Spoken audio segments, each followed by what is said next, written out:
As you know, I gave the sell at 43.5 after buying 39 even. I think that was an important top we just made on stocks, and some type of top on Bitcoin here. I'm not sure exactly what it could be.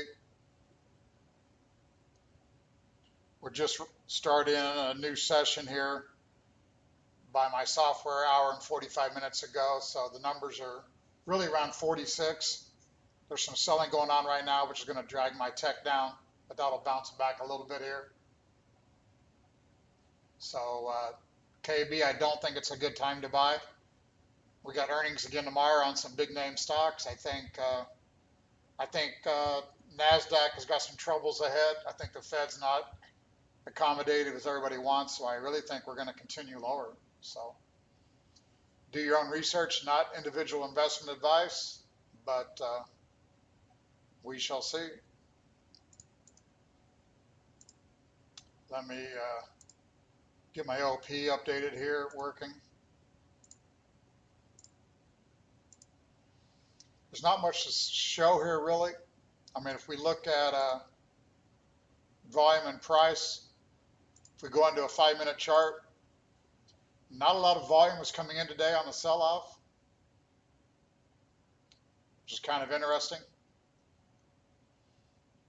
You can see it definitely on the chart here. There's the current action, but you can see on the blue line the intraday volume definitely lagging behind. So that's really a divergence showing that there's not a lot of sell volume here, but I'm a little bit worried because it looks like we're falling pretty sharply here on no volume. So if volume comes in, we would be in trouble. So this is a divergence, but it's not the most reliable. Especially after the Fed news, I think it's a little suspect. So I want to watch it here a little bit longer to see what happens. But again, you got price breaking down below that 42.4 level, and volume is much, much higher. Technometer here is about 46, 47. So that's something we got to watch. Let's go to the Ethereum 5-minute chart as well. Ethereum not doing too well there, just had a nice red bar on Ethereum, dropped a quick 50. So again, you can see we're back at these lows. The OP is higher, but not as dramatic. So I'm not using that as a buy signal as yet. So we will watch. We've got INJ down to 33.37. We sold that up there at 35.30, I believe, was next trade for a small profit. ORDI's holding up pretty well, ORDI, one that I'd mentioned I think you want to watch here in the future. I sold that really around these levels. It went higher than I thought it would the last couple days, but I bought that down at 53 and change. RNDR 429, not digging out of the hole really at all yet. We'll watch that one. And RUNE had a pretty big bounce there on the 5-minute chart. Now these are 5-minute charts, but again, coming under pressure again here. So same thing with SOL. That thing touched right about 106, down here to 94. So could have sold that higher on my thoughts if you were interested.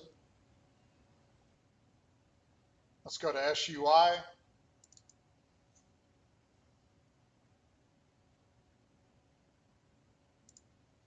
I mean, I'd mentioned before that chart looks really good. That was definitely a takeoff at 80 with the divergence we had between volume and price. Tech's neutral. That one's holding in really, really well. So I guess all I could say right now, anything above like 164, those previous highs, I would have to probably nibble or chase on, but would still like to see some weakness here that I think will still come with Bitcoin. I think Bitcoin could fall at least another grand or so, even if you're bullish. So you can see I got an alarm there at $1.29.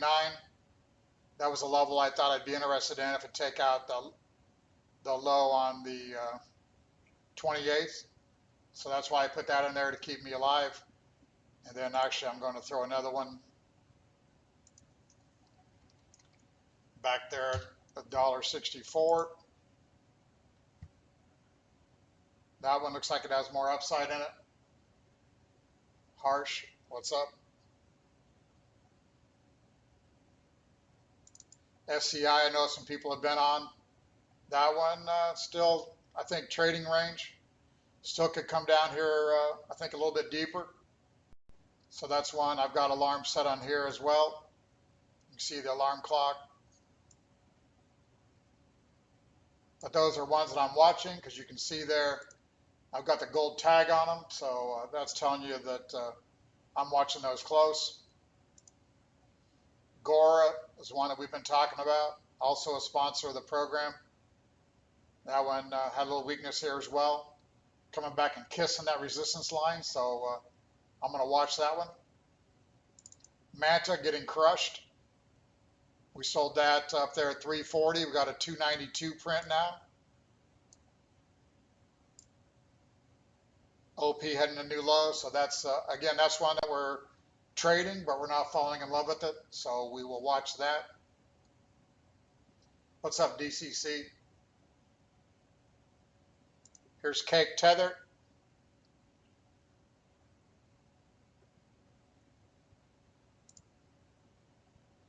Let's go back and get that OP to work.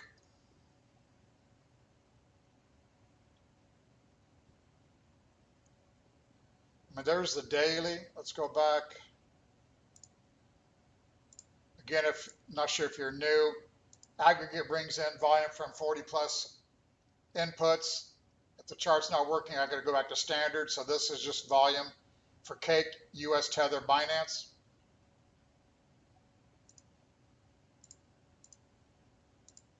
You can see technometer down there at 39.6. It's going to come off that a little bit here. That's showing we've had some sell volume in the last 2 hours. So it's not, it's going to be more around 41, 42 probably. I'd give that a few more hours. You can see here we got a new low in the OP on a really short-term basis. So Cake I would watch, but I think, again, I think there's still more weakness in Cake. I don't think Bitcoin can rally out of here. Here's ARB, ARB. Another one that could look interesting. It's down there at oversold. But again, we're having some big volume coming in right now on the downside. So, but definitely on the lower levels. You see the aggregate OP. Not going to take much to take that to a new low. We've actually got a new low below the low there from the 23rd where the green arrow is. So I think ARB, you got to be watching that. You can see I got alarms above my head on that one as well. So that's one to watch. Let's go back here to Bitcoin, setting at 42,000. Not much to add on Bitcoin.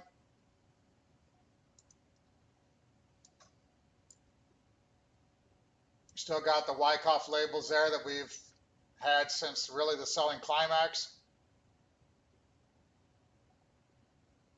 We zoom in then on recent action, recent trades. Again, I showed that, let's go back to my little bearish count here. This is what I've been using.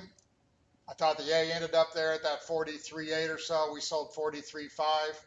I was too nervous to hang around. Thought maybe we get a pullback to around 41,000, 40,500, something like that. Then maybe another rally up. And then again, maybe a dunk to 35,000. I think that's the bearish bull case.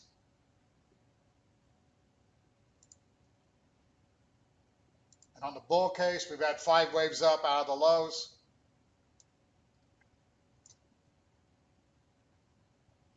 And then you can see here, hold on.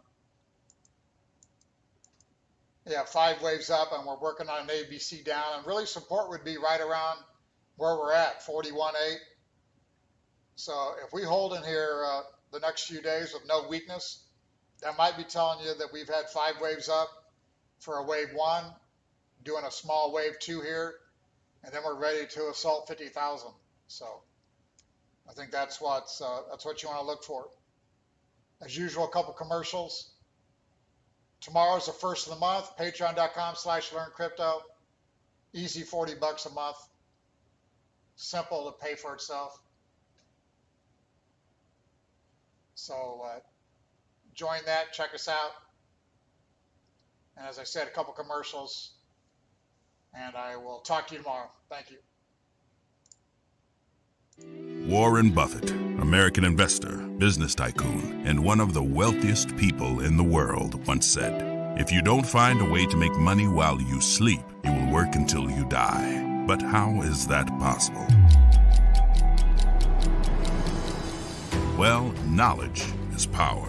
In 2020, it is no longer news that cryptocurrencies are the currency of the digital future. Bitcoin stability amidst unprecedented global economic impacts from COVID-19 has proven once again that crypto is here to stay. Learning how to trade, when to trade, and where to trade crypto assets can make the difference between success and failure. At LearnCrypto.io, we offer a pathway to sustainable and lifelong wealth by helping open-minded beginners and experienced traders navigate the thin ice of the cryptocurrency markets. Live shows, interviews, coin reviews, fundamental analysis, predictive trading bots, and open chat access to a community of real traders. These are just a few of the benefits you'll receive with a membership on patreon.com/learncrypto.